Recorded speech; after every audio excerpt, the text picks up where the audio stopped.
So apparently I am back on my vlogging stuff. I guess I am today. And we're going to be making chicken fajitas tonight. So this is what we're going to do. But first we're going to put in our own seasonings because we got to do that.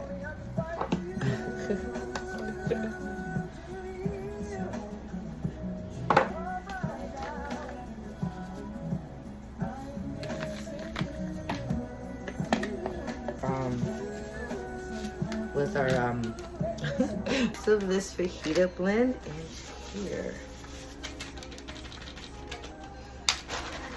and then we're gonna let that marinate on top of this.